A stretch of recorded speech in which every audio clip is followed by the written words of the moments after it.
السلام علیکم. کیا حال ہے آپ سب کے؟ الحمدللہ. چلیں انشاءاللہ تعالی سورہ العنکبوت ہم نے شروع کی تھی، تو آج انشاءاللہ ہم آیت نمبر 9 سے اپنی تفسیر کا آغاز کرتے ہیں. نحمدہ و نصلی علی رسولہ الکریم، اما بعد، فاعوذ باللہ من الشیطان الرجیم، بسم اللہ الرحمن الرحیم. رب اشرح لی صدری ویسر لی امری واحلل عقدۃ من لسانی یفقہوا قولی، آمین یا رب العالمین. آیت نمبر 9. والذین آمنوا وعملوا الصالحات لندخلنہم فی الصالحین، اور جو لوگ ایمان لائے ہوں گے اور جنہوں نے نیک اعمال کیے ہوں گے ان کو ہم ضرور صالحین میں داخل کریں گے.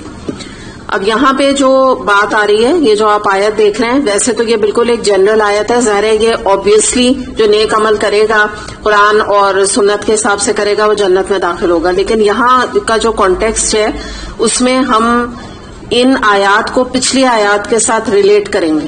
تو جب ہم ان کو ریلیٹ کریں گے تو اس سے اس کا جو میننگ ہے یا ایکسپلینیشن ہے وہ بڑھ جائے گی. ٹھیک ہے، ڈیپتھ آ جائے گی اس میں. کس طرح سے کہ مراد یہ ہے کہ یہاں پہ جو بات اللہ تعالیٰ جن کے لیے کر رہے ہیں نا، یہ ان لوگوں کے لیے کر رہے ہیں. اپنے یاد ہے نا، ہم لوگوں نے کل جو بات کی تھی وہ ہم نے والدین کے حوالے سے کی تھی نا، کہ اگر وہ تمہیں شرک کا حکم دے تو ان کی بات تم نہ مانو. تو اس کے حوالے سے یہاں پہ بالکل یہ کنیکٹنگ آیت بنے گی پچھلے آیت کے ساتھ، کہ اگر کسی کے والدین مشرک ہیں، مثال کے طور پہ اگر کسی کے والدین جو ہے وہ شرک پرستی میں انوالوڈ ہیں، اور جو بیٹا ہے وہ مومن ہے اور اہل ایمان میں اس کا شمار ہوتا ہے، یا آج کے زمن میں بھی آپ، یہ تو پاسٹ کی بات ہے، آج کے زمن میں بھی آپ سمجھ لیں کہ کوئی والدین جو ہیں وہ شرک میں ملوث اس طرح ہے کہ مزاروں وغیرہ پہ ان کا بدیو ہے، قبر والوں کے آگے ماتھے ٹیکتے ہیں، اور بیٹا یا بیٹی مومن ہے.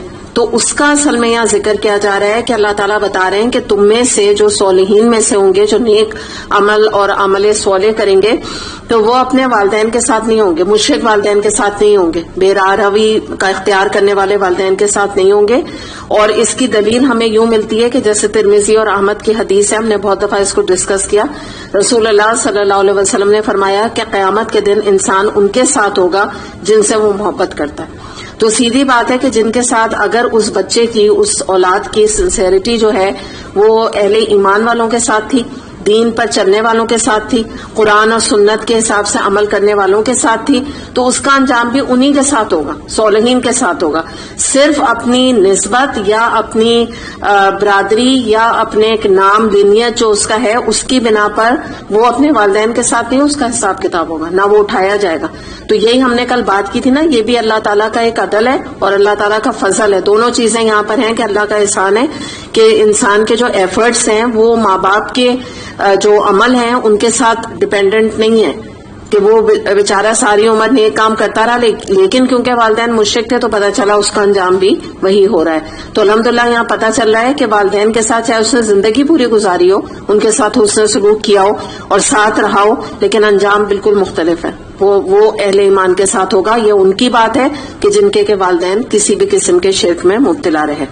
آگے چلتے ہیں، آیت نمبر 10. وَمِنَ النَّاسِ مَن يَقُولُ آمَنَّا بِاللَّهِ فَإِذَا أُوذِيَ فِي اللَّهِ جَعَلَ فِتْنَةَ النَّاسِ كَعَذَابِ اللَّهِ وَلَئِن جَاءَ نَصْرٌ مِّن رَّبِّكَ لَيَقُولُنَّ إِنَّا كُنَّا مَعَكُمْ أَوَلَيْسَ اللَّهُ بِأَعْلَمَ بِمَا فِي صُدُورِ الْعَالَمِينَ. لوگوں میں سے کوئی ایسا بھی ہے جو کہتا ہے کہ ہم ایمان لائے اللہ پر، مگر جب اللہ کے معاملے میں ستایا گیا تو اس نے لوگوں کی ڈالی ہوئی آزمائش کو اللہ کے عذاب کی طرح سمجھ لیا.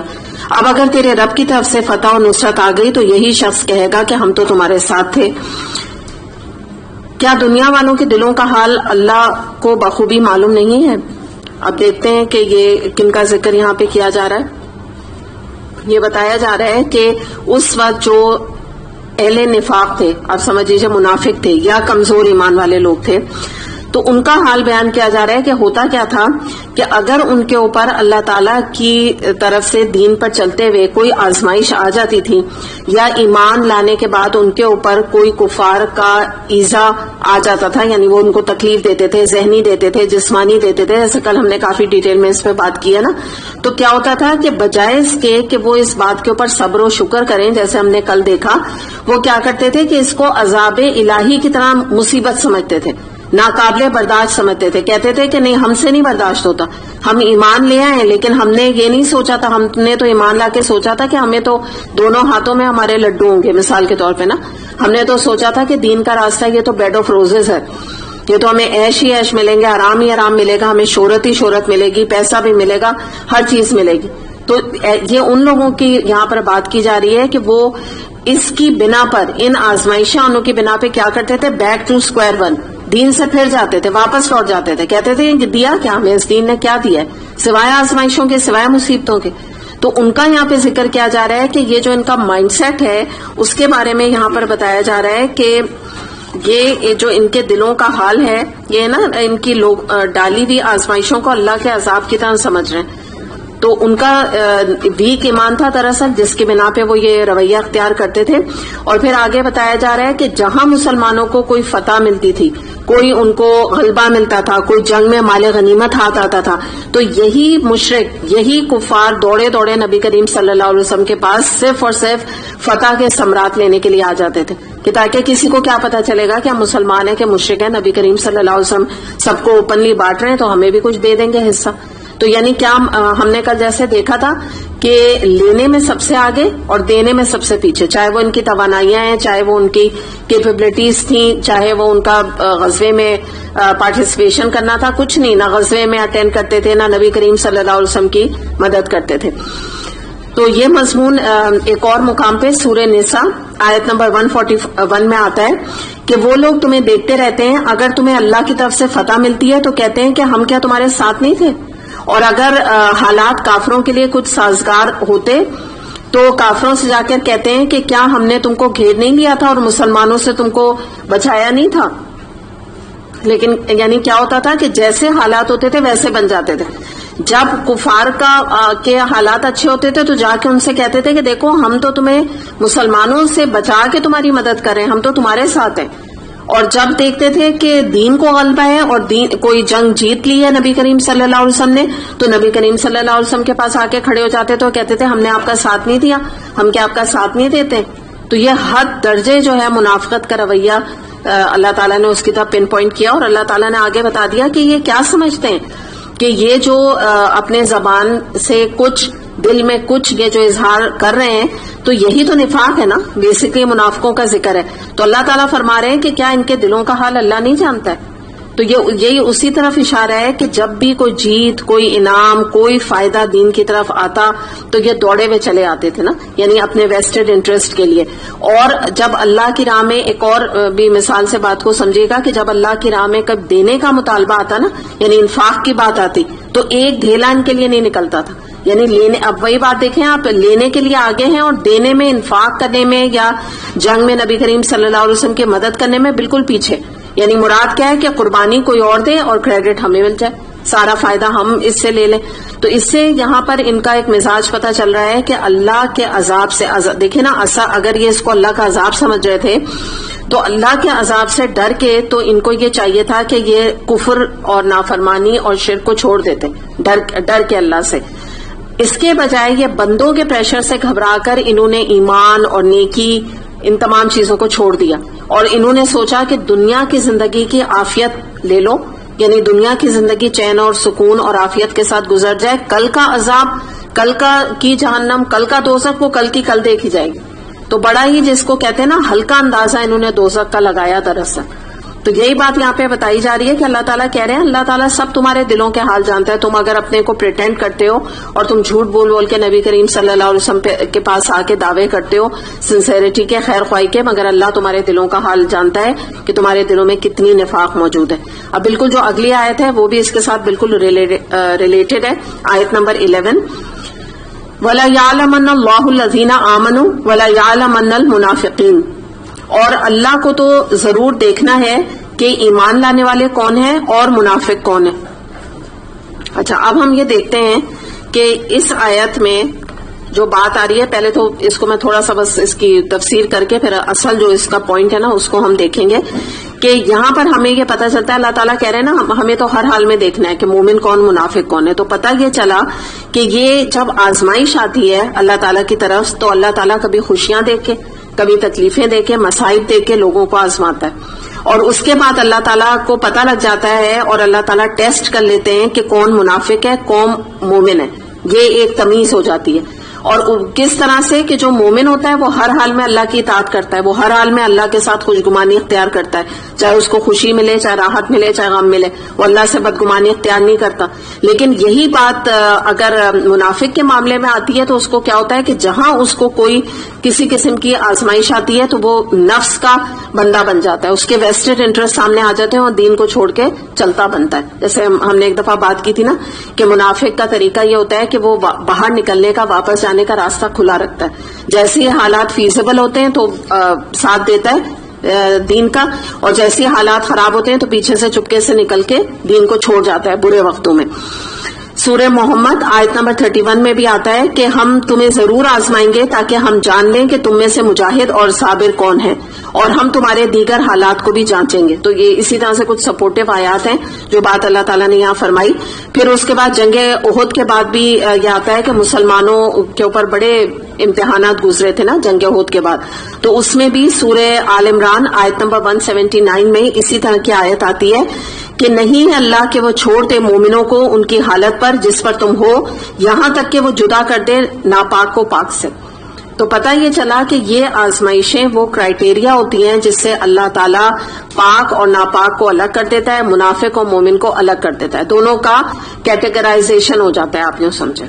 اچھا, اب یہ جو بات کرنے والی ہے وہ یہ کہ اللہ تعالیٰ فرما رہے ہیں کہ اللہ کو تو ضرور دیکھنا ہے کہ ایمان لانے والے کون اور منافق کون ہے. اب اس بات کے اوپر ہم آ جاتے ہیں. تو دیکھیں آپ کو بھی یہ بات اچھی طرح پتا ہوگی کہ جب مسلمانوں نے مکے سے ہجرت کی اور وہ مدینہ گئے تو نفاق کا جو پودا تھا یا نفاق کی جو بیماری تھی یا جڑ تھی وہ پیدا کہاں ہوئی ہے؟ مدینہ میں. یاد رکھیے گا, ٹھیک ہے. تو یہ جو ساری آزمائشیں ہیں یہ کس دور کی ہیں, کس وقت کی ہیں, کس مقام کی ہیں؟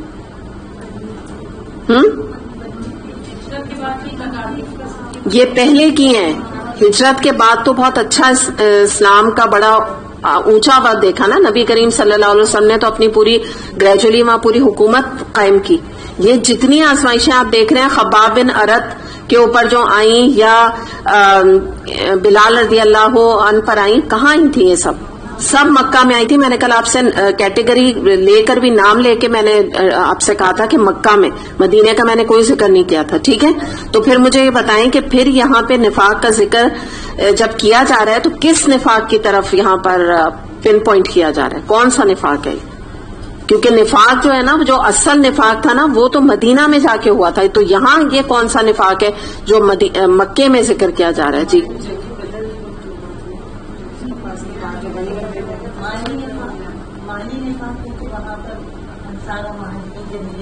نہیں, اس کی میں بات نہیں کر رہی. جی اور کون بول رہا ہے؟ شاباش, یہی ہے, صحیح ہے. اور بتائیں, تھوڑا سا اور آگے آئیں. تھوڑا سا ہوا ہے, ابھی پورا کمپلیٹ آنسر نہیں دیا.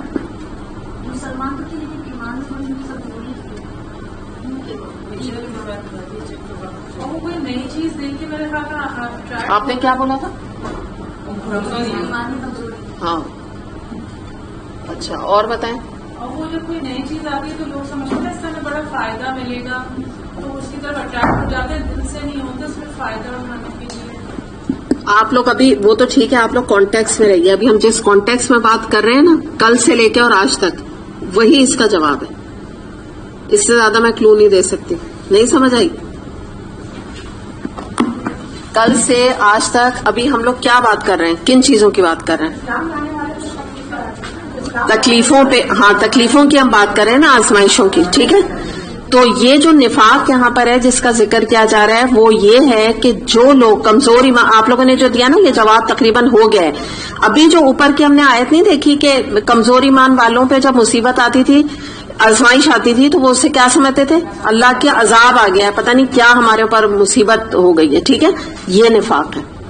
مکہ میں جو نفاق کو اگر ہم اس والی آیت میں صرف مینشن ہے یہ, باقی جو اصل جو منافق تھے نا, جو پیداوار بھی ہے منافقوں کی, وہ یاد رکھیے گا مدینے میں بھی تھی, لیکن اس کی ہلکے جو اثرات تھے وہ مکے سے اس صورت میں شروع ہو گئے تھے کہ جتنے کمزور ایمان والے لوگ تھے, جو منافق اپنے طور پہ تھے لیکن وہ آئیڈینٹیفائی نہیں ہوئے تھے, کیونکہ ان کا نفاق دبا ہوا تھا مکے میں بالکل آپ کو کوئی ذکر نہیں ملے گا منافقت کا ویسے قرآن میں. تو یہ وہ نفاق تھا کہ اللہ کی راہ میں آنے والی آزمائشوں پہ گھبرانا، شکوے شکایت کرنا، مصائب پہ پریشان ہونا، دل تھوڑا کرنا، واویلا نہیں کہتے مچانا، اور اللہ سے بدگمانی اختیار کرنا. اس کے علاوہ دین اور عمل میں آگے نہیں بڑھنا، دین کی راہ میں آنے کے باوجود ڈرتے رہنا کہ پتہ نہیں میں نے درست کیا یا نہیں کیا، پچھلی قربانیوں کا تذکرہ کرتے رہنا، جو چھوٹے موٹے کام کر دیے بس کہنا اتنا کر تو لیا، اب اس سے زیادہ کیا ہم اپنے قربانی دیں. پھر دین کے اندر داخل ہو کر بھی، ایمان لا کر بھی ریگریٹ کرتے رہنا، کہاں سے ہم نے ایمان قبول کر لیا، کیا مصیبت ہمارے اوپر آ گئی. ابھی جیسے میں نے آیت نمبر 10 میں آپ کو بتایا نا، ان کا مائنڈ سیٹ تھا دین پر آنے کے باوجود یہ رویہ اختیار کرنا. تو اب اس کی یہ بہت امپورٹنٹ کوشچن ہے، ٹھیک ہے، اور اس کا یعنی جو جواب کوشچن بھی بہت امپورٹنٹ ہے، اور میں نے جو جواب آپ کو دیا یہ بھی بہت اس کا امپورٹنٹ ہے. وجہ کیا ہے کہ یہ تو دیکھیے اس وقت بھی میں نے بتایا نا کہ یہ منافقت کا جو پودا تھا وہ لگا نہیں تھا پوری طرح نا. تو آج آپ بتائیے کیا اس قسم کی جو ریزرویشنز ہیں لوگوں کے اندر پائی جاتی ہیں جو میں نے بھی آپ کو مینشن کی؟ بالکل ہے نا، یہی چیز ہے. تو اب آپ آئیڈینٹیفائی کر سکتے ہیں یہ کیا چیز ہے. اور منافقت سے پہلے کیا ہے؟ کمزور ایمان. ٹھیک ہے، جڑ اس کی کمزور ایمان ہے. پہلی میں نے جو ابھی انہوں نے بتایا تھا روبینہ نے، میں نے لکھا جو کمزور ایمان دراصل اس کی جڑ ہے، بیسک چیز یہی ہے. اور اس کے اندر پھر نفاق چھپا ہوا ہے. اور وہ اس کی جو سائن، اگر آپ کہیں کہ اچھا بھائی سائن کیا ہیں، ہم کیسے آج آئیڈینٹیفائی کریں کہ ہمارے اندر نفاق تو نہیں، وہ یہ ہے. اور یہ وہی ہے، دین کے راستے پر چلتے ہوئے آپ کے اوپر کسی بھی قسم کا کوئی بھی آزمائش آ رہی ہے نا. وہ کل ہم نے دیکھ لیا تھا، تنقید، استہزاء، لوگوں کا مذاق اڑانا، بہت بڑے اگر آپ کوئی اسٹیپس لیتے ہیں دین پر چلتے ہوئے تو خاندان کے جو پروپیگنڈا ہوتا ہے اس کا شکار ہو جانا کہ لوگ کیا کہیں گے، اور خاندان میں برادری میں ناک کٹے گی اور برادری والے میرا مذاق اڑائیں گے، مجھے ایک ورڈ کہتے ہیں نا نکو بنا دیں گے، حجاب کر لیا تو یہ کہہ دیں گے، وہ کہہ دیں گے. یہ سب چیزیں آپ سمجھ لیجئے بیس ویک ایمان ہے، لیکن اندر کیا ہے؟ نفاق چھپا ہوا دراصل. چلیں آگے چلتے ہیں، آیت نمبر 12-13.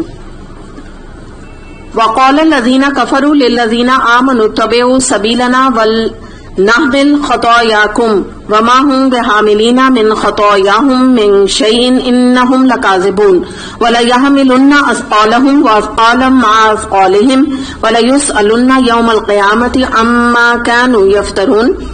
یہ کافر لوگ ایمان لانے والوں سے کہتے ہیں کہ تم ہمارے طریقے کی پیروی کرو اور تمہاری خطاؤں کو ہم اپنے اوپر لے لیں گے، حالانکہ ان کے خطاؤں میں سے کچھ بھی وہ اپنے اوپر لینے والے نہیں. وہ قطعاً جھوٹ کہتے ہیں.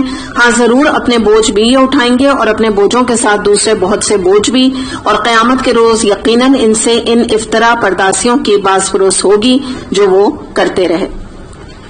اب یہاں پہ کیا بات بتائی جا رہی ہے کہ یہ کفار جو ہے یہ کہتے تھے، جو لوگ دین کی طرف جیسے تھوڑا اٹریکٹ ہوتے تھے اور دین کی طرف آنے لگے تھے، تو ان سے کہتے تھے کہ تم اپنے آبائی دین پر، جو تمہارا مشرکوں کا دین ہے، جو تمہارے بتوں کا دین ہے، اس کے اوپر تم لوٹ آؤ جس میں ہم ابھی تک قائم ہیں، کیونکہ اصل دین وہی ہے. اور اگر تم یہ سمجھتے ہو کہ تم جو بتوں کی پوجا کرتے ہو اور تم شرک کرتے ہو، تمہیں اگر نبی کریم صلی اللہ علیہ وسلم نے یہ سمجھا دیا ہے کہ تم بڑے گنہگار ہوگے اور تمہارا شرک میں بہت زیادہ جو ہے تمہارا انجام جو ہے بہت برا ہونے والا ہے جہنم کی شکل میں، تو تم فکر نہ کرو، ہم ہیں نا، ہم تمہارا بوجھ اٹھائیں گے، ہم تمہیں جو ہے نا قیامت کے دن نجات دلائیں گے. تو یہ بوجھوں کا یہاں ذکر کیا جا رہا ہے. تو اللہ تعالیٰ فرما رہے ہیں کہ یہ تو جھوٹے ہیں، یہ بالکل جھوٹ بات کہہ رہے ہیں، کیونکہ قیامت کا دن تو ایسا دن ہے جس دن کوئی کسی کا بوجھ نہیں اٹھائے گا.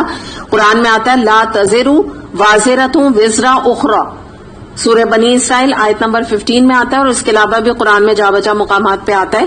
پھر ایک اور آیت آتی ہے قرآن میں سورہ معارج آیت نمبر 10 میں آتا ہے ولا یسأل حمیم حمیما، وہاں تو ایک دوست دوسرے دوست کو نہیں پوچھے گا چاہے ان کے درمیان نہایت گہری دوستی ہو. یہ جو ہے نا حمیم جو دوست ہوتا ہے، اس سے مراد ہوتی ہے بہت ہی گہری دوستی، بہت ہی گہری. جیسے آپ سمجھ لیجئے کہ اگر اس میں کوئی کلر ملائے نا، تو میں اگر یہاں اس پانی میں کلر ملانے کو کہے تو میں اگر اس میں گرین کلر ملاؤں تو میں کہوں اس میں ملاتے جائیں ملاتے جائیں ملاتے جائیں. حد یہ کہ کائی گرین نہیں ہو جاتا، آپ کو پتا ہے نا مختلف شیڈز ہیں گرین کے، ہلکا ہے پھر اس سے گہرا پھر اس سے گہرا، تو اتنا ہو جائے کہ کائی گرین کیا ہوتا ہے، تھوڑا کالے کی حد تک چلا جاتا ہے نا وہ. اتنا گرین ہو جائے, اتنا زیادہ گہرا, سمجھ گئے آپ؟ تو یہ دوستی معمولی دوستی نہیں ہے نا جو دنیا میں تھی ان کی. تو اس دن کہہ رہے ہیں کہ وہ بھی اللہ تعالیٰ فرما رہے ہیں کہ کام نہیں آئے گی.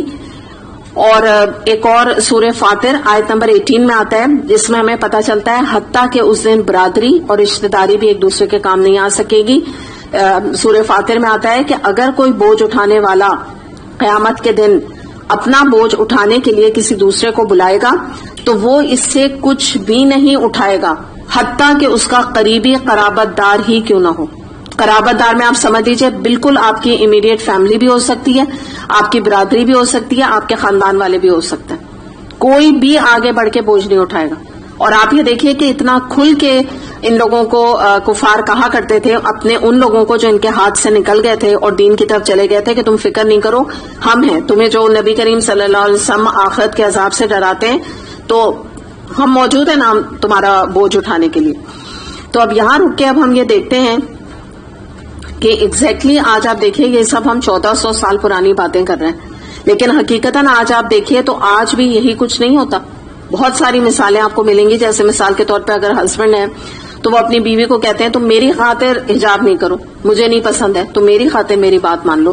پیرنٹس کہتے ہیں کہ دیکھو بھائی ڈونٹ بی ایکسٹریمسٹ, اپنی بیٹیز کہتے ہیں کہ بھائی دیکھو حجاب نہیں کرو, جب تمہاری شادی ہوگی تو دیکھا جائے گا, فی الحال اپنی شادی کی فکر کرو, ورنہ یہ حجاب جو ہے تمہاری شادی کی راہ میں بیریئر بن رہا ہے, کوئی ضرورت نہیں تمہیں یہ کرنے کی نا. اور ہم تمہیں نا حکم دے رہے ہیں نا, تم ماں کی بات مانو, تمہیں کیا فکر ہے اللہ کا, کیا تم یعنی برے انجام سے تم کیا ڈرتے ہو, ماں ایک تمہیں حکم دے رہی ہے, تمہیں میری بات ماننی چاہیے.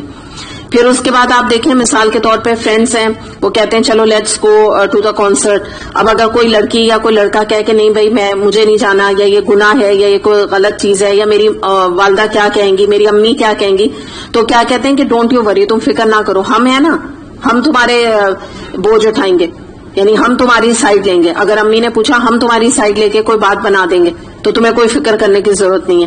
یا مثال کے طور پہ آپ دیکھیں کہ عام طور پہ جو بری کمپنی ہوتی ہے تو اس میں جو لڑکے اور لڑکیاں کا گروپس ہوتا ہے وہ ایک دوسرے کو سپورٹ کرتے ہیں. اگر لڑکی جو ہے وہ برے صحبت کا شکار ہے تو اس کی اپنی فرینڈ اس کو جھوٹ بلوا کے ان کی مدر سے کہہ سکتی ہے نا کہ بھائی وہ ڈیٹ پہ گئی ہے تو کہہ دیا وہ تو میرے گھر میں موجود تھی یا میرے پاس موجود ہے, فون پہ جھوٹ بول دیا. تو یہ آپ دیکھ رہے ہیں نا کہ آج بھی یہ چیز ہے کہ لوگ کہتے ہیں کہ تم خوب گناہ کرو, ہم ہیں نا تمہیں سپورٹ کرنے کے لیے, ہم ہیں نا تمہارے گناہوں کا بوجھ اٹھانے کے لیے. مثال کے طور پہ باپ بعض دفعہ کہتے ہیں کہ یہ بینک کی جاب مت چھوڑو, ہاں ہمیں پتہ ہے سود ہے, لیکن کوئی ضرورت نہیں جاب چھوڑنے کی, تم فاقے کرو گے نا تو تمہیں پتہ چلے گا. اور تمہارے باپ نے جب کہہ دیا نا تمہارے لیے ان کا حکم ماننا کافی ہے, زیادہ دین اور شریعت ہمیں بتانے کی کوشش نہ کیا کرو. کھل کے لوگ یہ باتیں کرتے ہیں. میں جو جملے آپ سے کہہ رہی ہوں آپ لوگوں نے خود بھی سنے ہوں گے, یہ کوئی ایسے کوئی خاص بہت بڑی بات نہیں ہے, یہ عام ہے ہمارے معاشرے میں اس طرح کی باتیں کرنا. تو یہ جو ہوتا ہے نا یہ انداز کے اپنا بوجھ اٹھانا اور اس کے بعد جو ہے نا دوسرے کا بھی بوجھ اٹھائیں گے جو اللہ تعالیٰ فرما رہے ہیں, تو دراصل یہ لوگ ایموشنل بلیک میل یہ رشتے کرتے ہیں. سب سے زیادہ اپنے رشتے یہ ایموشنل بلیک میل کرتے ہیں. باہر کے لوگ آپ کو نہیں کریں گے. باہر کے لوگوں پہ تو ہمارا جو ہے وہ نہ ان کا ہم پہ بس چلتا ہے نہ ہمارا ان پہ چلتا ہے نا. تو میں نے جیسے کل آپ کو بتایا تھا ہم سب انڈیپینڈنٹ ہیں, ہماری مرضی ہے, ہم اپنی چیز اگر منوانا چاہتے ہیں تو بہت طریقے سے مان لیتے ہیں اور منوا بھی لیتے ہیں, ٹھیک ہے نا. لیکن غیر لوگوں کو کوئی ہمت نہیں ہوتی ہمیں کچھ کہنے کی, جو ہم لوگوں کے ڈر کا شکار رہتے ہیں. یہ چیلنج ہمارے بالکل اپنے گھر سے آتا ہے, یعنی بالکل ہی اپنے قریبی خاندان یا اپنے فیملی کی طرف سے آتا ہے. بعض دفعہ یہ بات بھی آتی ہے نا کہ تم میرے لیے فلاں نہیں کر سکتی کام, تم میرے لیے یہ نہیں کر سکتے, یا تم میرے لیے یہ نہیں کر سکتی. چاہے بیٹی ہے, ہسبینڈ ہے, وائف ہے, کوئی بھی ریلیشن شپ آپ دیکھ لیں, ماں باپ ہیں تو بچوں سے, بچے ہیں تو ماں باپ سے کہ امی آپ یہ نہیں کر سکتی میرے لیے. آپ باپ سے کہنا کہ آپ تھوڑا سا رشوت لے کے آپ میرا فلاں پیسہ, مجھے فلاں چیز چاہیے تو آپ مجھے نہیں دلا سکتے. آئی ڈونٹ کیئر حلال سے آ رہا ہے حرام سے آ رہا ہے, مجھے تو یہ چیز چاہیے. بعض دفعہ عورتیں ایسے کہتی ہیں کہ آپ کہیں سے بھی لائیں, میری خواہش پوری کریں. تو اس طرح سے ہمیں پتہ چلتا ہے کہ یہ جو چیلنجز ہیں یہ آج بھی موجود ہیں. اور اگر آپ یہ دیکھیں اللہ تعالیٰ کا معاملہ کیا ہے, اللہ تعالیٰ تو ہم سے کہتا ہے کہ والدین کے ساتھ حسن سلوک کرو, اپنے رشتوں کے, اپنے اولاد کے ساتھ حسن سلوک کرو, شوہر کی اطاعت کرو, ان تمام باتوں سے تمہارے لیے جنت پکی ہے. اور رشتہ داروں سے اگر قطع رحمی کی تو نبی کریم صلی اللہ علیہ وسلم نے فرمایا کہ وہ شخص جنت میں داخل نہیں ہو سکتا. لیکن لوگوں کا معاملہ دیکھیں کہ جو اللہ کا حق ہے وہ بھی چھین کر اور چاہتے ہیں کہ سارا کا سارا حق جو ہے نا وہ اللہ کا بھی لے کے ان کو دے دیا جائے. تو آپ ایک اللہ کا رویہ دیکھیں اللہ تعالیٰ کا، اور ایک طرف آپ لوگوں کا رویہ دیکھیں. لوگ چاہتے ہیں کہ ہر طرح کا جو ہے گناہ انسان اس اللہ کی نافرمانی کا ارتکاب کرے، اور جو حق اللہ کا بنتا ہے نا ان لوگوں کو وہ بھی حق نہ دینے دے، وہ بھی اللہ کی فرمانبرداری نہ کرنے دے. تو یہیں سے آپ اندازہ لگائیں کہ اللہ کا ظرف کتنا بڑا ہے. تو اس سے ہمیں یہ بات کا اندازہ ہوتا ہے کہ اس روز ایسے لوگ دو طرح کے بوجھ اٹھائیں گے. دو بوجھ کیسے کہ ایک تو اپنا خود گمراہ ہونے کا، خود تو گمراہ تھے نا تبھی تو ایسی باتیں کرتے تھے، اور نمبر دو دوسروں کو گمراہ کرنے کا. اور یہاں پہ بوجھ کوئی یہ نیکی کے بوجھ نہیں ہے، یہ سب گناہ کے بوجھ ہیں جن کی طرف خاص طور پہ یہاں اشارہ ہے. مثال کے طور پہ اگر ایک شخص چوری کرتا ہے، اس نے دوسرے چور کو دعوت دی آؤ تم بھی میرے ساتھ میرے گروپ میں شامل ہو جاؤ. ایک لڑکی اگر خود حجاب نہیں کرتی، چلیں وہ نہیں کرتی صحیح، ساتھ میں وہ جو اس کی اپنی فرینڈ ہے اس کا مذاق اڑاتی رہتی ہے، اس کو ڈسکریج کرتی رہتی ہے، اس کو پیچھے لوٹا کے لاتی رہتی ہے، اس کو اکثر یہ بات کہتی رہتی ہے کہ تم نے جب سے حجاب کیا تمہاری ایج بہت لگنے لگی ہے، تم نے جب سے حجاب کیا تم اچھی نہیں لگتی ہو، تم نے جب سے حجاب کیا مجھے لگتا ہے اب تمہاری کہیں نہ اچھی شادی نہیں ہو سکتی تمہاری. تو یہ جو انسان کسی کو کھینچ کے پیچھے لا رہا ہے اور اس کی وجہ سے اس کی فرینڈ نے مثال کے طور پہ واقعی حجاب بھی کرنا چھوڑ دیا، تو آپ یہ سمجھ لیجئے ایسے لوگ قیامت میں انہی کا ذکر ہے کہ دو طرح کے بوجھ اٹھائیں گے. پھر آپ دیکھیں مثال کے طور پہ خود رشوت لی، ساتھ میں جو ایک کلرک بیٹھا ہوا تھا اس سے کہا کہ چلو 50-50 کرو، تم بھی مجھے ہیلپ آؤٹ کرو. تو اب جس نے اس شخص کو اس کام پہ لگایا تو وہ اس کا بھی بوجھ اٹھائے گا، اپنی گمراہی کا اٹھائے گا، اور ساتھ ایک اور. تو ذرا آپ امیجن کیجئے کہ اگر قیامت کے دن آلریڈی آپ سوچیں کہ ایک انسان ہے اس کے اوپر پہلی اتنا بوجھ ہے، اور ایک ہی انسان ہے، ٹھیک ہے ایگزامپل دے رہے ہیں. اب آپ امیجن کریں کہ ایک اور بوجھ. تو یہ آسان ہے یہ فیصلہ انسان کا کرنا، اپنے ہی کوئی گناہ اور اپنے ہی کچھ اللہ کی نافرمانیاں اور معصیت کم نہیں ہے. کہاں انسان اتنا بے وقوف ہو کہ اپنے اوپر دو بوجھ لاد لے. اور آپ یہ دیکھیے کہ یہاں پہ ایک ہی نہیں اٹھایا جا رہا ہے، یہ جو میں نے آپ کو مینشن کیا یہ کوئی کم ہے بوجھ، تو یہ تو دوسرا جب پڑے گا تو انسان بالکل ہی کولیپس نیچے کر جائے گا. لیکن اتنی بے وقوفی کی دنیا میں رہتے ہوئے لوگ اس کا ارتکاب کرتے ہیں. مثال کے طور پہ آپ یہ سمجھیں کہ یہاں تک میں آپ سے کہوں گی کہ جیسے کچھ لوگ ہوتے ہیں کہ وہ کلیئرلی دیکھ رہے ہیں کہ اگر کسی فنکشن میں کوئی لڑکی ہے اس نے سلیو لیس پہنا ہوا ہے یا کیپریز جو پہنی ہوئی ہے بالکل اونچی جو پینٹس اور ٹائٹ کپڑے پہنے ہوئے ہیں، شارٹ بلاؤز ساری کا پہنا ہوا ہے، لو نیک پہنا ہوا ہے. آپ کچھ لوگوں کو دیکھیں کہ وہ خود پہنے ہوئے ہوتے ہیں، اتنے نہیں برے کپڑے پہنے ہوتے لیکن ایسے لوگوں کو اپریشیٹ کرتے ہیں، انکریج کرتے ہیں، ان سے کہتے ہیں اچھا آج کے فنکشن میں ایسا پہنا نا، آپ کو اتنا سوٹ کر رہا ہے مثال کے طور پہ یہ ڈریس کہ اب آپ یہی ڈریس پہنا کریں، ایسی ڈریس آپ اور بھی بنائیں. تو اب آپ سمجھ رہے ہیں کہ ایک تو خود تو گمراہ ہیں، اتنے بھی نہیں گمراہ ہیں، لیکن ایک کو گمراہی پہ انکریج کر دیا اور کہا کہ اور پہنے آپ. تو آپ سوچئے نا، تو یہ کیا اس کا یہ انجام انسان اپنے اوپر لے رہا ہے، بلا وجہ دوسرے کے گناہ اپنے سر لے رہا ہے. تو بہت ہی سوچ سمجھ کے جگہوں پہ جا کے لوگوں کو اپریشیٹ کیا کریں، بہت ہی سوچ سمجھ کے. کیونکہ جب یہ بات ہوتی ہے نا کہ میں جو تعریف کا آپ کو کہتی ہوں بعض دفعہ لوگ اس پہ برا مان جاتے ہیں نا، اس دن بھی ہم بات نہیں کر رہے تھے تعریف کی کہ زیادہ ریکمینڈڈ نہیں ہے، تو یہ اس ریزن سے اور زیادہ اس کا ذکر کیا گیا تھا. باقی کسی نے کوشچن کیا تھا، اچھا بھائی یہ آیت آگئی تو میں نے آپ کو کلیئر کر دوں کہ کسی نے سوال کیا تھا، تو اس ضمن میں آپ کو بتا دوں کہ ایسے اللہ نہ کرے کسی کی تعریف کرنا کوئی حرام نہیں ہے، ٹھیک ہے. کسی نے کوئی کھانا بنایا، آپ نے کہا آپ نے بہت اچھی بریانی بنائی ہے. کسی نے کوئی کلر پہنا ہوا ہے، آپ نے کہہ دیا یہ کلر آپ کے اوپر سوٹ کر رہا ہے. تو یہ چھوٹی چھوٹی باتیں، یہ بے ضرر سی باتیں، تو یہ دین میں یہ نہیں مراد ہے. یہ بات آپ سمجھ لیجئے. اب آپ سمجھیے کہ کس قسم کی تعریف جو ہے وہ منع ہے. کہ اچھی یقیناً کوئی لگ رہا ہوگا، بہت اسمارٹ لگ رہا ہوگا، صحیح ہے، سلیو لیس پہن کے لگتا، کون نہیں اسمارٹ لگتا. لیکن بات کیا ہے کہ اگر آپ نے اس کو انکریج کر دیا اور اس نے وہ ڈریس ہی اپنا بنا لیا آپ کی تعریف سے، تو بس پھر بوجھ اٹھانے کے لیے انسان تیار ہے. اس سے بڑی بیوقوفی کوئی نہیں. اچھا پھر اس کے بعد آپ یہ دیکھیں شو بز میں آپ نے دیکھا ہوگا کہ یہ جو پروڈیوسرز وغیرہ ہوتے ہیں یہ عام طور پہ کیا کہہ رہے ہوتے ہیں، فلاں ہیروئن میں نے اس کو انٹروڈیوس کرایا، فلاں ہیرو میں نے اس کو انٹروڈیوس کرایا. ڈائریکٹرز ہیں، پروڈیوسر ہیں، یا ایک دوسرے کے ایکٹر ایکٹریس کہتے ہیں کہ بھئی ہم تو فلاں جو ایکٹر ہے اس کو، وہ میرا فرینڈ ہے، میں اس کو اس لائن میں میں لے کر آئی ہوں، اس کو بہت فخر سے کہتے ہیں نا. اور یہ ان کے یہاں بڑی بات سمجھی جاتی ہے نا کہ فلاں گانے والا، فلاں ایکٹر ایکٹریس ایک دوسرے کو سپورٹ کرتے ہیں. تو یہ بھی آپ دیکھ لیجیے، یہ بھی اسی ضمن میں بات آتی ہے. خود تو گمراہ ہیں, گمراہی ساری دنیا میں پھیلا رہے ہیں, فلموں میں جس کو کہتے ہیں کہ بے حیائی کے نظارے اور آبسینٹی اور سب کچھ آگے پھیلا رہے ہیں, ساتھ میں اپنے پارٹی بنا رہے ہیں, اور لوگوں کو لے کر آ رہے ہیں, اور لوگوں کو لا کے اس میں بھر رہے ہیں. تو آپ یہ سوچ لیجئے کیا انجام ہے. ایک انسان جو ڈرامہ بنا رہا ہے اور اس کے بعد وہ کہہ رہا ہے فلاں ایکٹر بھی آ جائے, فلاں کو بھی لے لو, فلاں کو بھی لے لو, فلاں کو بھی لے لو. پتا چلا پوری ٹیم بنا دی گناہ کے کاموں پہ, سب مل کے گناہ کریں, آؤ چلو. بالکل ایسی بات ہے.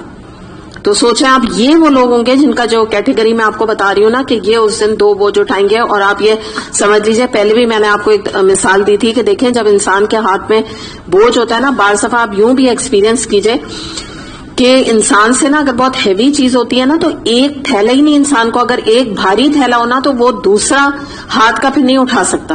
سانس وانس پھول کے, اور بالکل انسان کو لگتا ہے ایسے سیڑھیاں ہم چڑھ کے آتے ہیں. آپ اس کو امیجن کیجئے, کوئی بہت بھاری آپ نے کوئی بیگ یا کوئی چیز اٹھائی ہوئی ہو تو آپ کی ہمت نہیں ہوگی. تو عقل کا تقاضا بھی یہ ہوتا ہے کہ اگر آپ سیڑھی چڑھ رہے ہیں اور آپ کو اگر کوئی کہتا ہے آپ کا خود بہت بھاری ہے, آپ نے سامان اٹھایا اور کوئی آپ کو کہہ رہا ہے کہ پلیز میرا سامان اٹھا لیں, تو عقل کا تقاضا بھی اور نیچرل بھی ہے کہ آپ کہہ دیں گے مجھ سے تو اپنے ہی نہیں اٹھ رہا نا, اپنے ہی نہیں میں اٹھا پا رہی ہوں, میری تو اپنی سانس پھول گئی, تو میں تو ہلاکت میں پڑ جاؤں گی. اگر میں نے آپ کا بوجھ لیا, آپ کا فرض کر لیں اتنا بھاری ایک اور سامان اٹھا لیا, میں تو گر جاؤں گی. کولیپس کرے گا نا انسان, گر جائے گا, کتنا بوجھ اٹھائے گا. تو دنیا میں تو ہماری عقل بہت چلتی ہے, اور عام ہم لوگوں کو کہہ دیتے ہیں اس طرح سے, نہیں میں نہیں اٹھا سکتی. کہتے ہیں نا ایئرپورٹ پہ بھی آپ جاتے ہیں, آپ کو پتا ہے وہاں تو منع ہے. آپ نے یہ بات سنی ہے نا کہ نارکوٹکس کی وجہ سے, وہاں پہ ہیروئن وغیرہ کی وجہ سے کیا ہے, اگر کوئی آپ کو آ کے اپنا کوئی بیگ دے تو آپ اسے ریجیکٹ کر دیں. یہ کوئی یعنی اخلاق نہیں ہے کہ آپ کہیں جی میں اٹھاتا ہوں. بالکل ہم منع کر دیتے ہیں, چاہے وہ کوئی بوڑھا شخص دکھ رہا ہو, کوئی دکھ رہا ہو, کیونکہ کچھ پتا نہیں ہمیں.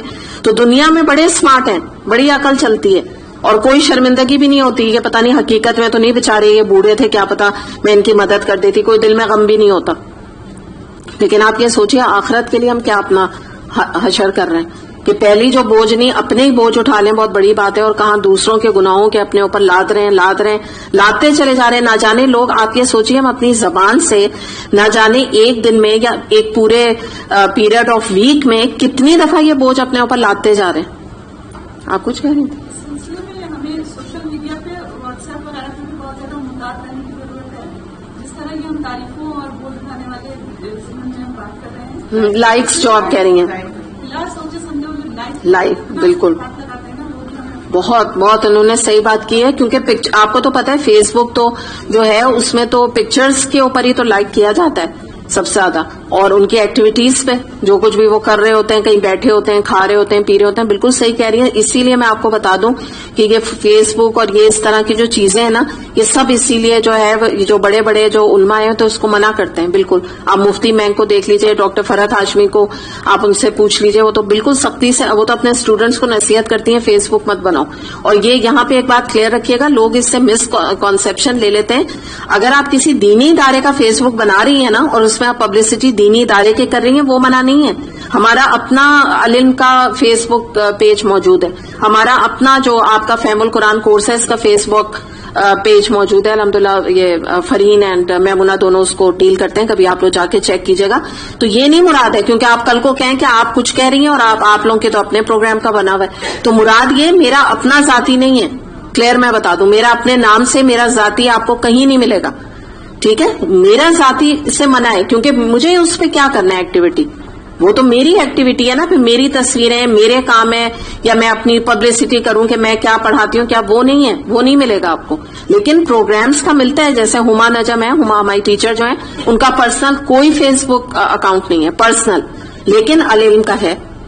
تو یہ بات کلیئر رکھیے گا. ٹھیک ہے, ٹیکنالوجی ہے, اس سے فائدہ اٹھانا ہے, لیکن اپنا ذاتی بنانے کی ضرورت نہیں ہے. وہ یہی مسئلہ پھر ہو جاتا ہے. لوگ آپ کو بتائیں جو ابھی بتا رہی ہیں, لوگ ناراض ہو جاتے ہیں کہ انہوں نے لائک نہیں کیا, ہم نے پکچر بھیجی انہوں نے لائک نہیں کیا. یہ بڑی روڈنس ہے سوشل میڈیا میں, آپ لوگوں کو تو پتہ ہی ہوگا ہی.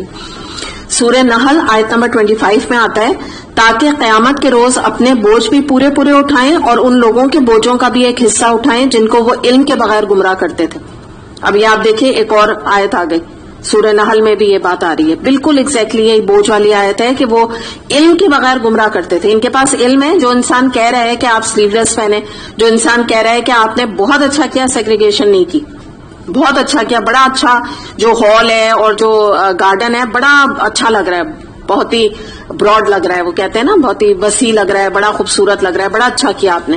اگر کہیں آپ سیگریگیشن کرتے تو سارا آپ کا فنکشن برباد ہو جاتا. تو یہی والی بات ہے, بغیر علم کے دوسرے کو گمراہ کر رہے ہیں. عقل بھی کوئی نہیں ہے ایک پیسے کی کہ دوسرے کو بھی گمراہ کر رہے ہیں اور خود بھی گمراہ ہو رہے ہیں.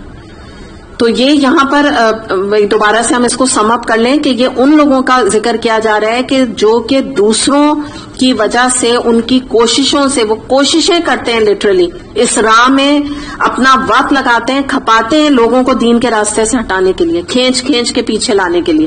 اور اس کے بارے میں ایک حدیث آتی ہے ابو داؤد کی کہ نبی کریم صلی اللہ علیہ وسلم نے فرمایا کہ جو ہدایت کی طرف بلاتا ہے اس کے لیے اپنے نیکیوں کے اجر کے ساتھ ان لوگوں کی نیکیوں کا بھی اجر ہوگا جو اس کی وجہ سے قیامت تک ہدایت کی پیروی کریں گے.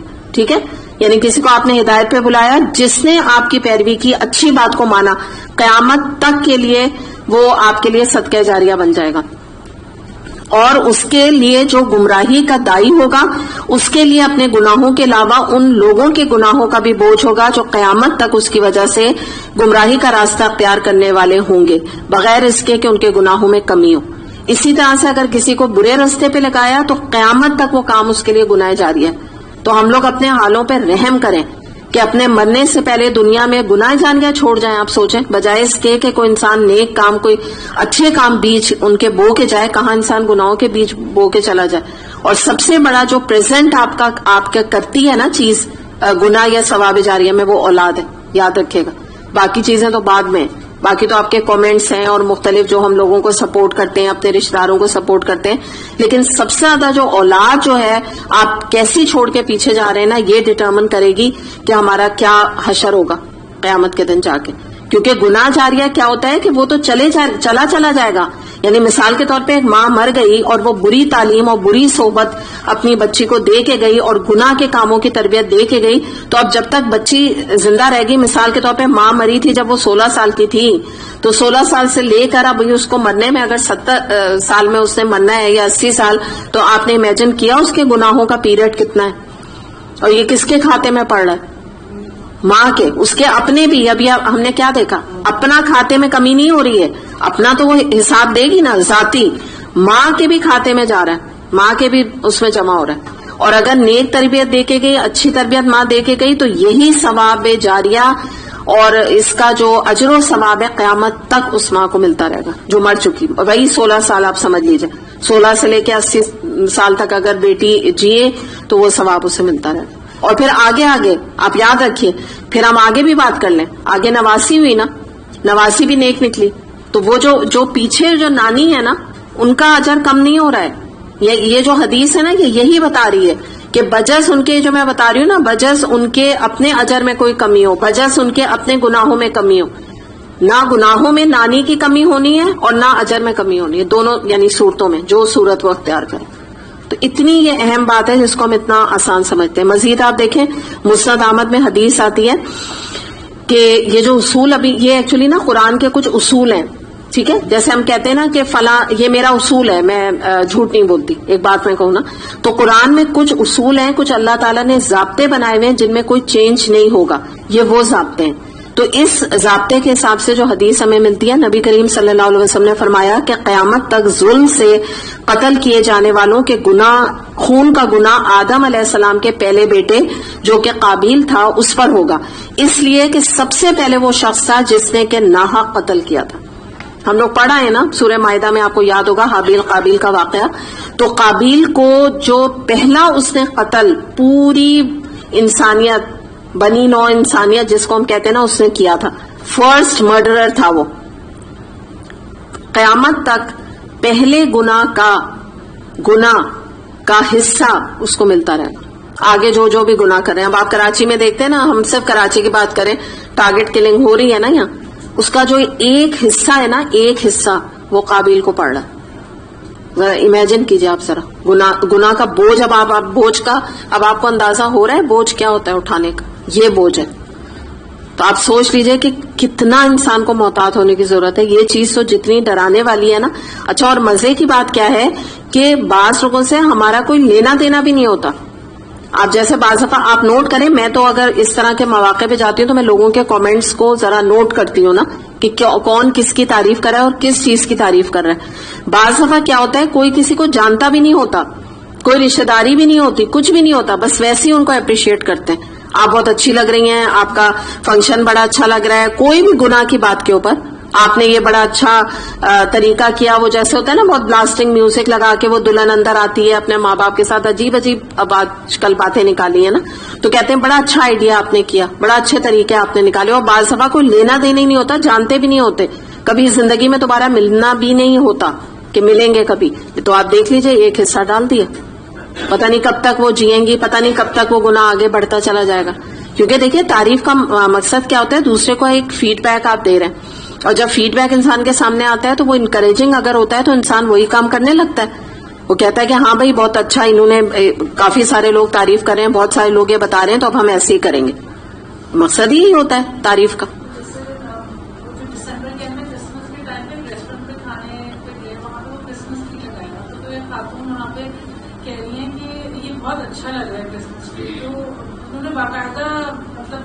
فیڈ بیک دیا.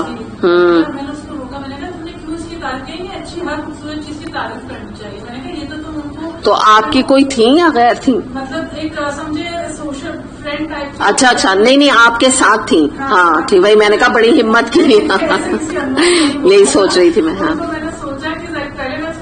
نہیں صحیح کیا، اگر آپ کے ساتھ تھی تو آپ کا رائٹ تھا بالکل. طریقے سے بولا تو کہنی اچھی لگ رہی ہے اس لیے کر رہی ہوں، تو میں نے کہا نہیں یہ تم کنٹریبیوٹ کریں کہ کرسمس کو ایگزیکٹلی.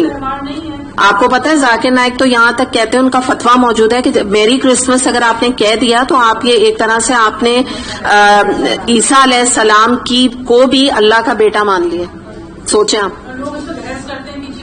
اتنی بڑی. ایگزیکٹلی. اور جو باہر رہتے ہیں نا وہ تو اتنی بحث اس بات پہ آپ سے کریں گے نا، وہ کہیں گے نہیں یہ تو ایٹیکیٹس کے خلاف ہے، وہ ان کا فنکشن، ہم تو وہاں جاب کرتے ہیں، ہم تو فلاں کرتے ہیں، ہم کیسے نہیں اپنے باس کو میری کرسمس کہیں. تو ٹھیک ہے جو مرضی وہ کریں. ڈاکٹر ذاکر نائک کا تو فتویٰ موجود ہے، اور خود بھی سمجھنے والی بات ہے. آپ جب ان کو آپ کیا بول رہی ہیں، آپ تو خود ان کو مبارکباد اس فنکشن کی دے رہی ہیں. اب وہ جیسے ابھی آج کل آپ دیکھ نہیں رہے، میں نام نہیں لینا چاہتی، جو پولیٹیکل آج کل لیڈرز ہیں، تو یہ ہولی پہ آپ نے دیکھا ہے جو کر رہے ہیں، مسلمان ہو کے جو ایک دوسرے کے منہ لال کر رہے ہیں اور نیلے اور پیلے کر رہے ہیں، تو آپ یہ بھی وہی چیز ہے. ان کی جو شرکیاں اس کے اندر ابھی ہم آج کریں گے، یہ جو جس ٹاپک پہ ہم بات کریں آگے جا کے ہم دیکھیں گے کہ دراصل ان کا جو شرک ہے وہ ان رسومات کے اندر نمایاں ہے اگر وہ کام ہم کریں. تو وہ یہ جو بات ابھی بینا کہہ رہی ہیں واقعی یہ والی بات ہے کہ اگر آپ نے اب جو یہ ایک فیڈ بیک دیکھیے کیا ہوتا ہے، یہ جو بڑی بڑی جگہیں ہوتی ہیں، ریسٹورینٹس ہوتے ہیں، تو ان میں یہ فیڈ بیک لے کے ہی تو آگے پھر اس کے اوپر عمل کرتے ہیں. اگر آپ فرض کیجئے کوئی 20 لوگوں نے آ کر اور اس حرکت پر ان کو اظہار کیا ہوتا کہ یہ آپ نے بہت غلط چیز کی، یہ تو کرسچنس کا تہوار ہے اور یہ، تو آئندہ محتاط رہتے. جیسے ابھی آپ نے دیکھا ہے پیمرا نے ویلنٹائن ڈے کو بین کر دیا تھا، کوئی بھی پروگرام نہیں آ سکتا تھا. ایک کسی چینل نے کچھ دکھا دیا تھا تو اب تک کیس ان کے اوپر چل رہا ہے. اتنا زبردست انہوں نے سٹیپ لیا نا. تو اس طرح سے جو چیز ہوتی ہے کہ وہ اس کو انکریج کرنے سے یہ ہوتا ہے کہ وہ فیڈ بیک اوور آل دیکھتے ہیں. تو بلکہ اگر انسان جائے ہو سکے تو ضرور اپنا مینشن کوئی نہ کوئی بات کر دے. اگر آپ بیٹھے وہاں میوزک چل رہا ہے، آپ اپنے طور پہ آپ کو پتا ہے وہ بند نہیں کریں گے، لیکن آپ کو اپنا حصہ ڈالنا ہے. آپ کو کہہ دینا ہے کہ آپ یہ میوزک بند کر دیجئے یا آہستہ کر دیجئے، تاکہ ان کو. ہاں بالکل، وہ کارڈز جو ہیں میمونہ موجود ہے نا ہمارے پاس میوزک والے. اگر آپ لوگوں کو چاہیے نا، اگر آپ کہیں جائیں اور آپ خود وربلی نہیں کہنا چاہتے تو ہمارے پاس کارڈز موجود ہیں. وہ پہلے ہم نے 1-2 دفعہ اناؤنسمنٹ کیا تھا، تو آپ لے سکتے ہیں، میمونہ سے آپ لے سکتے ہیں، جہاں جا کے آپ بیٹھے اور آپ نے وہ کارڈ دے دیا جس میں کہ آپ اپنے آپ کو شو کر دیتے ہیں کہ آپ کو میوزک نہیں پسند ہے. تو قیامت کے دن نا آپ کے ریکارڈ میں انشاءاللہ یہ چھوٹے چھوٹے جو چیزیں آپ پھیلا رہے ہیں یہ نکلیں گی نا انشاءاللہ. جی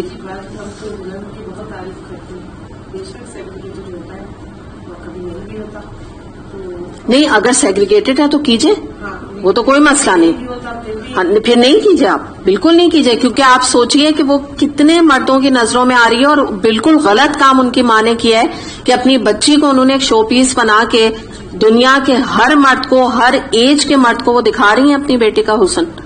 تو یہ تو بالکل ہی نامناسب طریقہ ہے. تو جب اگر سیگریگیٹڈ نہیں ہے تو آپ اپنا حصہ نہیں ڈالیے، بالکل بھی نہیں کیجیے، آپ دیکھنے بھی نہیں چاہیے وہاں پہ اس کو.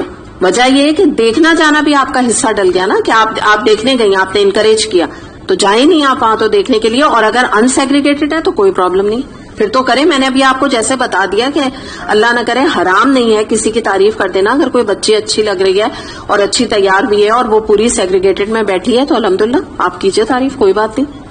بس ایگزیجریٹ نہیں کرنا چاہیے. وہ نہیں جیسے اس طرح کہتے ہیں تم اتنی حسین لگ رہی ہو کہ کوئی حد ہی نہیں ہے. تو بھئی ہر چیز کی حد ہے، حد ہے نا، حدود ہیں، ہر چیز کی حد ہے.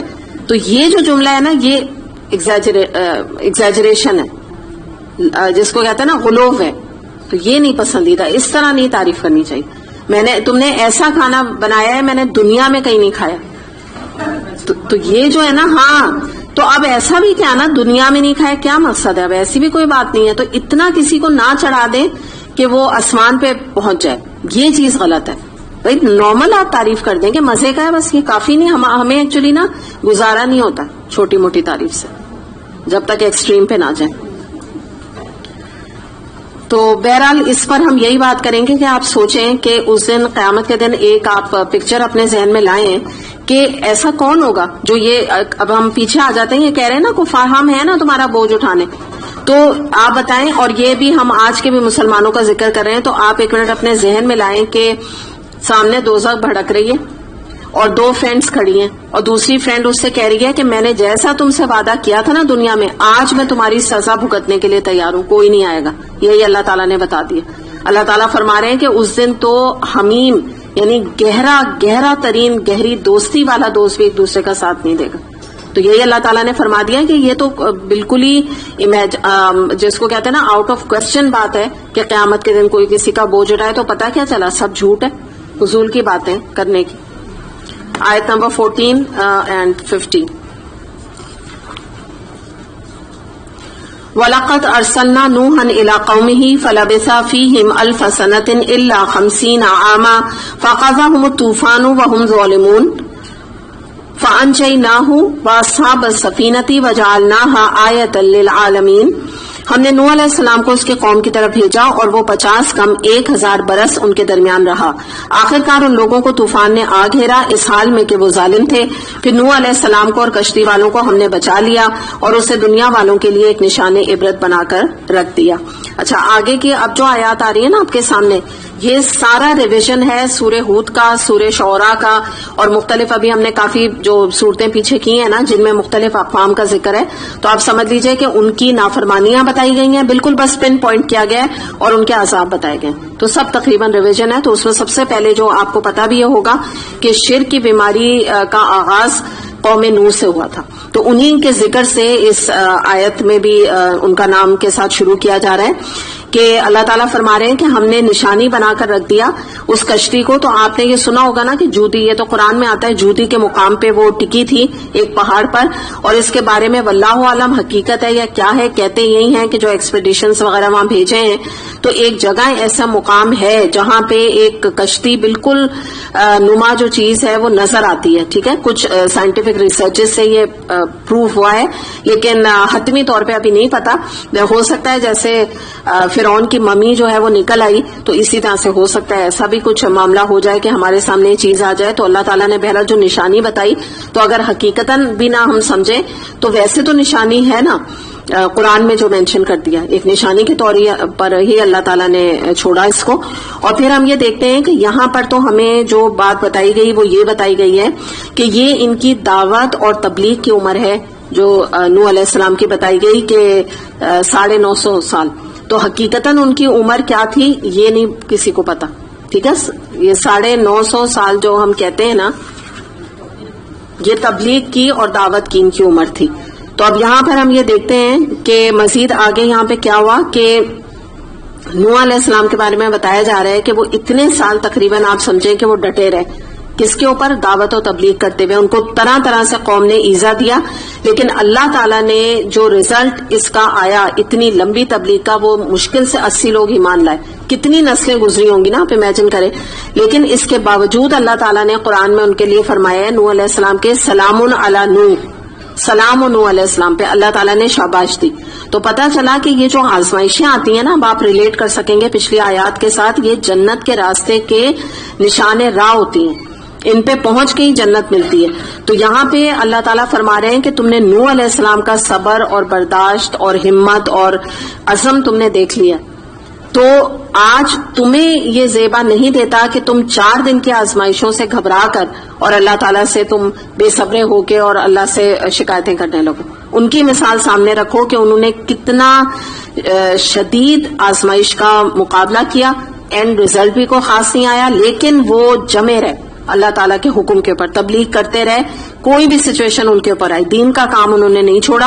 تو اسی طرح آپ دیکھیں ہمارا کیا معاملہ ہوتا ہے، ہم چند دن بھی آزمائش برداشت نہیں کرتے. مثال کے طور پہ اگر میں نے آپ کو بتایا نا، کسی نے اگر حجاب پہننے پر مذاق اڑا دیا، تو اکثر لوگ جو ہے، میں ہر ایک کی بات نہیں الا ماشاء اللہ، لیکن اکثر لوگ جو ہے وہ پھر حجاب نہیں پہنتے کیونکہ فلاں نے میرا مذاق اڑا دیا، فلاں نے ایسا کہہ دیا. یا جیسے ابھی ہم سیگریگیشن کی بات کر رہے ہیں، تو اگر ایک فنکشن کر لیا اور لوگوں نے بڑی باتیں کی، بڑا مذاق اڑایا، یا بہت ہی کا یہ ہو گیا، بڑا مس مینجمنٹ تھا، یہ تھا وہ تھا، تو اپنی عزت بچانے کے لیے اگلی دفعہ کہتے ہیں میں تو کان پکڑتی ہوں، میں تو آئندہ نہیں رکھوں گی بھائی، بڑی میں نے باتیں سنی، اب اگلے بچے میں نہیں کروں گی سیگریگیشن. تو یہ جو چیز ہے نا، یہ تو آپ سوچیں نا کہ اتنی جلدی مایوسی. پھر بعض دفعہ اگر ہم دین کا کام کرتے ہیں تو اس حوالے سے اگر آپ دیکھیں کہ اگر آپ نے کہیں قرآن کو جو ہے کوئی بھی تجوید سے پڑھانے کے لیے، یا آپ اپنے گھر میں کسی کو قرآن کا تھوڑا بہت باتیں بتانے کے لیے لوگوں کو جمع کرتی ہیں، اور آپ 3-4 لوگوں کو بلاتی ہیں، ان میں سے پتہ چلا کہ 2 لوگ آئے، تو اس کے بعد لوگ کیا کہتے ہیں، چھوڑو یہ کام بند کرو. یعنی آپ سے مراد میں کہہ رہی ہوں کہ کوئی بھی جو قرآن پڑھا ہوا یعنی آگے پڑھا سکتا ہے، تو اگر وہ یہ کام لے کے اٹھتا ہے اور کوئی خاص اٹینڈنس نہیں ہوتی، 1-2-4 لوگ آ جاتے ہیں، تو وہ کیا کہتے ہیں مایوس ہو کے کہ نہیں کلاس بند کر دو بس، یہ نہیں، لوگ جو ہے ان کو کوئی انٹرسٹ نہیں ہے اور میرا بھی وقت اس میں ضائع ہو رہا ہے. تو نوح علیہ السلام کو دیکھیں نا، ان کا ایوریج کیا بنا 950 سال. آپ سوچیں 80 لوگ جو ایمان لائے تو کچھ بھی ایوریج نہیں بلا، کتنے کم لوگ جو ہے وہ ایمان لائے، لیکن نوح علیہ السلام کو کوئی ڈپریشن نہیں ہوا، نہ ان کو کوئی افسوس ہوا، نہ انہوں نے یہ کہا اللہ تعالیٰ سے کہ اللہ تعالیٰ اتنا بڑا میں نبی اور اتنا بڑا رسول اور یہ اتنے سے لوگ میرے کہنے سے ایمان لائے ہیں، تو میں تو ہوپلیس، میرا تو کوئی کام ہی نہیں ہے. ڈپریشن میں چلے جاتے جیسے ہم لوگ سوچتے ہیں کہ شاید ہمیں آتے ہی نہیں ہے بتانا، یا یہ کوئی کرنے کا کام ہی نہیں ہے، لوگ تو سنتے ہی نہیں، یا لوگوں کو برا بھلا کہنے لگتے کہ لوگ ہی ایسے ہیں اور ویسے ہیں. آگے دیکھتے ہیں آیت نمبر 16-17. وَإِبْرَاهِيمَ إِذْ قَالَ لِقَوْمِهِ اعْبُدُوا اللَّهَ وَاتَّقُوهُ ذَلِكُمْ خَيْرٌ لَكُمْ إِن كُنتُمْ تَعْلَمُونَ إِنَّمَا تَعْبُدُونَ مِن دُونِ اللَّهِ أَوْثَانًا وَتَخْلُقُونَ إِفْكًا إِنَّ الَّذِينَ تَعْبُدُونَ مِن دُونِ اللَّهِ لَا يَمْلِكُونَ لَكُمْ رِزْقًا فَابْتَغُوا عِندَ اللَّهِ الرِّزْقَ فَاعْبُدُوهُ وَاشْكُرُوا لَهُ إِلَيْهِ تُرْجَعُونَ. اور ابراہیم علیہ السلام کو ہم نے بھی